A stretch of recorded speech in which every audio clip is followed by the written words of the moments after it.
Guys, welcome back to my channel. ನಾವಿವತ್ತು ನಮ್ಮ ಕರ್ನಾಟಕದ ಕವಿ ರಾಷ್ಟ್ರಕವಿ ಕುವೆಂಪು ಇವರ ಕವಿ ಶೈಲ್ಯದಲ್ಲಿದ್ದೀವಿ. ಬನ್ನಿ ಇವತ್ತಿನ ಬ್ಲಾಗ್ ಅನ್ನ ಸ್ಟಾರ್ಟ್ ಮಾಡೋಣ. ತೀರ್ಥಹಳ್ಳಿಯಿಂದ ಕೊಪ್ಪಕ್ಕೆ ಹೋಗೋ ರೋಡಲ್ಲಿ ನಮಗೆ ಕುಪ್ಪಳ್ಳಿ ಬಸ್ ಸ್ಟ್ಯಾಂಡ್ ಸಿಗುತ್ತೆ. ಕುಪ್ಪಳ್ಳಿ ಬಸ್ ಸ್ಟ್ಯಾಂಡಿಂದ ಕುವೆಂಪು ಮನೆಗೆ 2 ಕಿಲೋಮೀಟರ್ ಆಗುತ್ತೆ. ನಾವು 1 ಕಿಲೋಮೀಟರ್ ನಡ್ಕೊಂಡು ಬಂದ ತಕ್ಷಣ ನಮಗೆ ಹೀಗೆ 2 ರೂಟ್ ಸಿಗುತ್ತೆ. ಒಂದು ಕವಿ ಮನೆಗೆ ಹೋಗೋದು, ಹಾಗೆ ಇನ್ನೊಂದು ಕವಿ ಶೈಲಕ್ಕೆ ಹೋಗೋದು. ಹಾಗೆ ಲೆಫ್ಟ್ ಸೈಡ್ ಅಲ್ಲಿ ನಮಗೆ ಕವಿ ಪೂರ್ಣಚಂದ್ರ ತೇಜಸ್ವಿ ಇವರ ಒಂದು ಸ್ಮಾರಕ ಸಿಗ್ತದೆ. ಪೂರ್ಣಚಂದ್ರ ತೇಜಸ್ವಿ ಕುವೆಂಪುರವರ ಮಗ. ನೋಡಿ, ಇದು ಅವರ ಸ್ಮಾರಕ.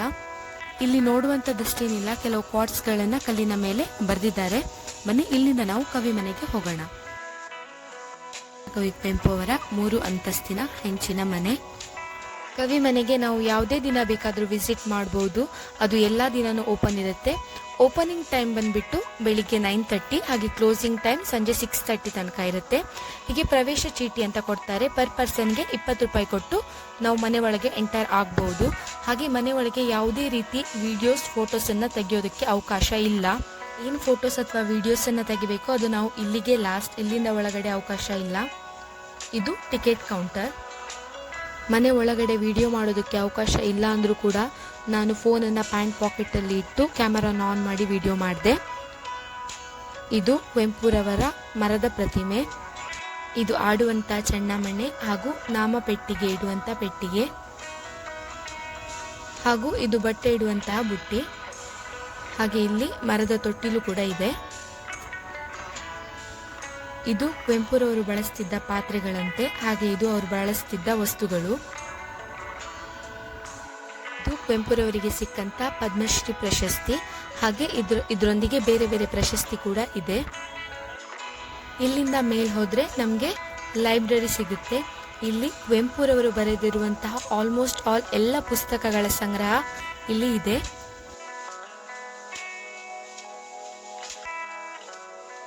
ಇದು ಕುವೆಂಪುರವರು ಬಳಸ್ತಿದ್ದ ಕುರ್ಚಿ. ಹಾಗೆ ಇಲ್ಲಿ ಇವರ ಫೋಟೋ ಫ್ರೇಮ್ ಕೂಡ ಇದೆ. ಇಲ್ಲಿ ಕುವೆಂಪುರವರ ಲೈಫಿನ ಸ್ಪೆಷಲ್ ಮೂಮೆಂಟ್ ಅನ್ನ ಡ್ರಾಯಿಂಗ್ ಮೂಲಕ ತಿಳಿಸಿದ್ದಾರೆ. ಕುವೆಂಪುರವರಿಗೆ ಸಿಕ್ಕಂತ ಜ್ಞಾನಪೀಠ ಪ್ರಶಸ್ತಿಯ ಶ್ರೀರಾಮಾಯಣ ದರ್ಶನ ಮಹಾಕಾವ್ಯದ ಒಂದು ಪೇಜ್. ಹಾಗೆ ಸೋಷಿಯಲ್ ಮೀಡಿಯಾದಲ್ಲಿ ಟ್ರೆಂಡಿಂಗ್ ನಲ್ಲಿದ್ದ ನೀನೆನಗೆ ನಾನಿನಗೆ ಚೇನಾಗುವ ಒಂದು ಲೈನ್ ಅನ್ನ ನಾವಿಲ್ಲಿ ನೋಡಬಹುದು. ವಾಲಂಟಿಯರ್ ಎಲ್ಲೋ ಆ ಕಡೆ ಹೋಗಿದ್ರು, ಅದೇ ಗ್ಯಾಪಲ್ಲಿ ಒಂದು ಸಣ್ಣ ವಿಡಿಯೋನ ಮಾಡಿದೆ. ಅಲ್ಲಿ ಕಾಣಿಸಿರೋದು ಕುವೆಂಪುರವರ ಮದುವೆಗೆ ಯೂಸ್ ಮಾಡಿದಂತಹ ಒಂದು ಮಂಟಪ. ಈ ಮನೆ ಒಳಗೆ ನನಗೆ ಇಷ್ಟೇ ವಿಡಿಯೋ ಮಾಡಿದ್ದಕ್ಕಾಗಿರೋದು. ಹಾಗೆ ಇಲ್ಲಿ ಒಂದು ಕೃಷಿ ಸಲಕರಣೆಗಳಿರುವಂಥ ಒಂದು ಕೊಠಡಿ ಕೂಡ ಇದೆ. ಬನ್ನಿ ನೋಡೋಣ ಹೇಗಿದೆ ಅಂತ. ಸ್ಟಾರ್ಟಿಂಗ್ ಅಲ್ಲೇ ನಮಗೆ ಎತ್ತಿನ ಗಾಡಿ ನೋಡ್ಬೋದು. ನಾವು ಏನೇನೋ ಹಳೆ ವಸ್ತುಗಳನ್ನ ಇಟ್ಟಿದ್ದಾರೆ, ಅದು ಏನಂತ ನನಗೆ ಗೊತ್ತಿಲ್ಲ.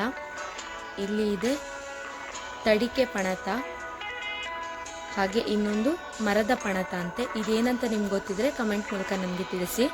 ಹಾಗೆ ಇದು ಬಳಪದ ಕಲ್ಲಿನ ಪೆಟ್ಟಿಗೆ, ಬೀಸುವ ಕಲ್ಲು.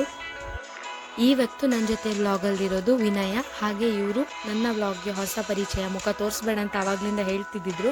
ಅದು ವಿನಯ ಅವರ ಅಕ್ಕ ನಯನ ಅಂತ, ನಯನಕ್ಕ ಅವರು. ಇದು ಕುವೆಂಪುರವರ ವಿಶ್ವಮಾನವ ಸಂಕೇತ. ಅದರಲ್ಲಿ ಕೆಲವು ವಿಷಯಗಳನ್ನು ಬರೆದಿದ್ದಾರೆ. ಕುವೆಂಪು ಮನೆಯ ಹೊರಾಂಗಣ ನೋಟ. ಹಾಗೆ ಇಲ್ಲಿ ಕುವೆಂಪುರವರವರ ಮನೆಯ ಬಗ್ಗೆ ಒಂದು ಕವಿತೆಯನ್ನು ಬರೆದಿದ್ದಾರೆ. ಇದು ಕವಿ ಶೈಲ್ಯದ ಬಗ್ಗೆ 1-2 ಲೈನನ್ನು ಬರೆದಿದ್ದಾರೆ ಅವರು. ಇದು ಕವಿ ಶೈಲ್ಯಕ್ಕೆ ಹೋಗುವ ದಾರಿ. ಶೈಲ್ಯಕ್ಕೆ ಡೈರೆಕ್ಟ್ ಆಗಿ ನಾನು ಅವಾಗ ತೋರಿಸಿದೆಲ್ಲ ಆ ರೋಡ್ ಇದೆ. ಹಾಗೆ ನೀವು ನಡ್ಕೊಂಡು ಹೋಗೋದಾದ್ರೆ ಇಲ್ಲಿ ಒಂದು ಸಣ್ಣ ಕಾಲು ದಾರಿ ಕೂಡ ಇದೆ. ಇಲ್ಲಿಂದ ಹೋದ್ರೆ ನಮಗೆ ಹತ್ರ ಆಗುತ್ತೆ. ವೆಹಿಕಲ್ ಇದ್ದವರು ಆ ಕಡೆಯಿಂದ ಡೈರೆಕ್ಟ್ ಆಗಿ ಬರ್ಬೋದು.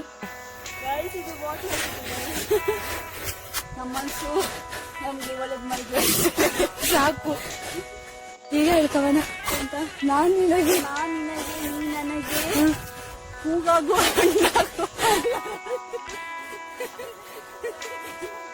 ನೀ ನನಗೆ ನಾನು ನಿನಗೆ ಜೇನಾಗುವ. ಈಗಷ್ಟೇ ಓದ್ಕೊಂಡು ಬಂದೆಲ್ಲ ಮಲೆನಾಡು ಬಿರಿಯಾನಿ ತಿನ್ನುವ. ಕವಿ ಮನೆಯಿಂದ ಕವಿ ಶೈಲ್ಯಕ್ಕೆ ತುಂಬ ಹತ್ತಿರ ಇದೆ ಅಂತ ಅಂದ್ಕೊಂಡಿದ್ವಿ ನಾವು. ಬಟ್ 15 to 20 ಮಿನಿಟ್ಸ್ ನಮಗೆ ನಡೆಯೋದಕ್ಕೆ ಇದೆ. ತುಂಬ ಸ್ಟೆಪ್ಸನ್ನು ಹತ್ತಬೇಕಾಗತ್ತೆ. ಕವಿ ಶೈಲ್ಯದಲ್ಲಿ ಏನಿದೆ ಅಂದರೆ ಕವಿಯ ಸಮಾಧಿ ಇದೆ. ಹಾಗೆ ಕವಿಯು ಧ್ಯಾನ ಮಾಡುತ್ತಿರುವಂತಹ ಧ್ಯಾನಪೀಠ ಕೂಡ ಅಲ್ಲಿ ಇದೆ. ನೋಡಿ, ಇದು ಏನು ಸಿಮೆಂಟ್ ಏನು ಬಳಸದೆ ಕಲ್ಲಿನ ಮೇಲೆ ಕಲ್ಲಿಟ್ಟು ಒಂದು ಗೋಪುರ ಥರ ಮಾಡಿದ್ದಾರೆ. ಇದು ಜ್ಞಾನಪೀಠದ ಎಂಟ್ರೆನ್ಸ್. ಕುವೆಂಪುರವರು ಚಿಕ್ಕವರಿರುವಾಗ ಇದನ್ನು ಕವಿಶೈಲ್ಯ ಅಂತ ಕರಿತಿರ್ಲಿಲ್ಲ ಅಂತೆ, ಇದನ್ನು ಕುಪ್ಪಳ್ಳಿ ಗುಡ್ಡ ಅಂತ ಕರಿತಿದ್ರು. ಯಾವಾಗ ಕುವೆಂಪುರವರು ಇಲ್ಲಿ ಬಂದು ಧ್ಯಾನ ಮಾಡೋದಕ್ಕೆ ಹಾಗೆ ಬರೆಯೋದಕ್ಕೆ ಸ್ಟಾರ್ಟ್ ಮಾಡಿದರು, ಆವಾಗಿಂದ ಕುವೆಂಪುರವರು ಇದನ್ನು ಕವಿಶೈಲ್ಯ ಅಂತ ಮರುನಾಮಕರಣ ಮಾಡ್ತಾರಂತೆ. ಕವಿ ಮನೆ ಹತ್ರ ಇನ್ನೊಂದು ಪ್ಲೇಸ್ ಇದೆ, ಕುವೆಂಪುರವರ ಆರ್ಟ್ ಗ್ಯಾಲರಿ. ಅಲ್ಲಿ ನಾವು ವಿಸಿಟ್ ಮಾಡಿಲ್ಲ, ನಾವು ಬಂದಿರೋದು ಸ್ವಲ್ಪ ಲೇಟ್ ಆಗಿರೋ ಕಾರಣ ಅಲ್ಲಿಗೆ ನಾವು ಹೋಗಿರಲಿಲ್ಲ. ನೋಡಿ, ಇದು ಕುವೆಂಪುರವರ ಸಮಾಧಿ. 1994 ನವೆಂಬರ್ 11ಕ್ಕೆ ಕುವೆಂಪುರವರು ತೀರ್ಕೊಳ್ತಾರೆ. ಬಾಲ್ಯದಿಂದ ತೀರ್ಕೊಳ್ಳೋ ತನಕ ಅವರ ಹೆಚ್ಚಿನ ಕಾಲವನ್ನು ಅವರು ಇಲ್ಲೇ ಕಳೆದಿರೋ ಕಾರಣ ಅವರ ಅಂತ್ಯ ಸಂಸ್ಕಾರವನ್ನು ಕೂಡ ಇಲ್ಲೇ ಮಾಡಿದ್ದಾರೆ. ಕವಿ ತೀರ್ಕೊಂಡ ನಂತರ ಪ್ರತಿಷ್ಠಾನ ಮಾಡಿರುವಂಥ ಪ್ಲೇಸ್ ಇದಾಗಿದೆ. ಮೊದಲು ಹೀಗಿರಲಿಲ್ಲ, ಅದನ್ನು ತುಂಬ ಆಲ್ಟ್ರೇಷನ್ ಮಾಡಿ ಧ್ಯಾನಪೀಠನ ಚೆನ್ನಾಗಿ ಇವರು ಡೆಕೋರೇಟ್ ಮಾಡಿದ್ದಾರೆ. ಕವಿಶೈಲ್ಯದ ಧ್ಯಾನಪೀಠ. ಕವಿಯವರು ಇಲ್ಲೇ ಧ್ಯಾನ ಮಾಡ್ತಿದ್ರಂತೆ, ಹಾಗೆ ಕತೆಗಳನ್ನು ಬರೀತಿದ್ರು. ಹಾಗೆ ಅಲ್ಲಿ ಕವಿಯ ಒಂದು ಸಹಿ ಕೂಡ ಇದೆ. ಇಲ್ಲಿಗೆ ನಾನು ನನ್ನ ವ್ಲಾಗನ್ನು ಎಂಡ್ ಮಾಡ್ತಿದ್ದೀನಿ. ನನ್ನ ವ್ಲಾಗ್ ನಿಮಗೆ ಇಷ್ಟ ಆದರೆ ಪ್ಲೀಸ್ ಲೈಕ್ ಮಾಡಿ, ಶೇರ್ ಮಾಡಿ, ಕಮೆಂಟ್ ಮಾಡಿ, ಸಬ್ಸ್ಕ್ರೈಬ್ ಮಾಡಿ. Thanks for watching. Thank you.